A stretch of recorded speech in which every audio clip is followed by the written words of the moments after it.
believe that you could do something like this to somebody and then not even show no type of remorse. For the past 10 months, Periel Wallace has been living her own personal nightmare. A trip to the Dominican Republic for liposuction and breast augmentation not only left her disfigured. And when they unbandaged me, I just screamed. I just started screaming. Like, I couldn't believe what I was seeing. Like, it literally looked like a child took a scalpel and just cut me up. It nearly left her dead.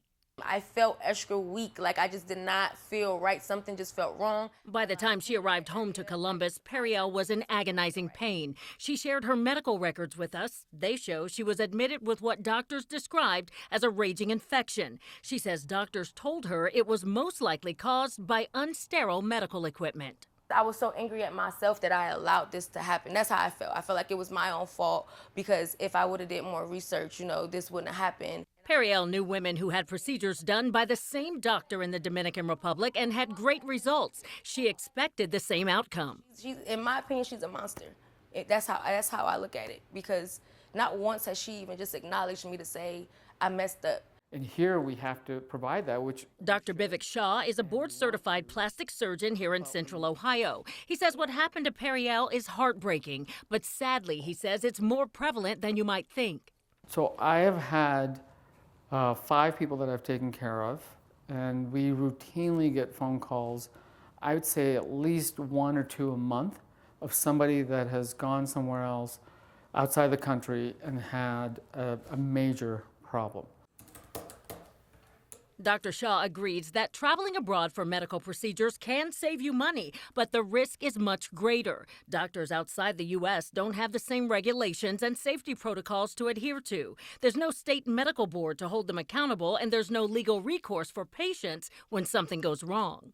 I think instinctively people trust doctors to a certain level at least. So when they see a low price and a doctor that will do it, there's trust that there's no way they're going to hurt me. But Periel did get hurt.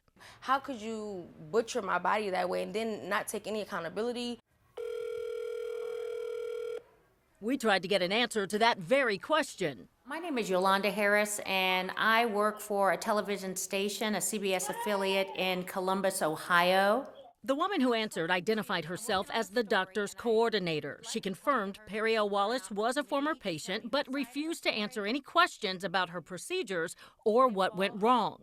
According to the Centers for Disease Control and Prevention, the Dominican Republic may be the most dangerous place to travel abroad for cosmetic surgery. Researchers discovered higher rates of post-surgery infections, complications, even death among patients who traveled there. It's so easy to forget that plastic surgery is real surgery, that you can have serious complications, you can die from it, and money is important, but it can never be more important. Dr. Shah does not recommend going out of the country for surgery. In fact, he advises against it. He agreed to meet with Periel to examine the physical damage and devise a plan for correction. All right, let's take a look. Just kind of keep the gown to the side. Just kind of relax your shoulders for me.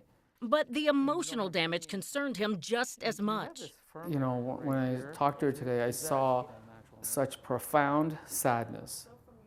And it broke my heart because I could tell that she was just in this place of being mad at herself for making that decision. I pretty much lost my mind for a while, so I ended up in a psychiatric hospital. Periel says she is not the same person she was 10 months ago, but she is a survivor. And I decided that I wanted to fight for myself because I deserved that. I deserve to live. I deserve to be happy.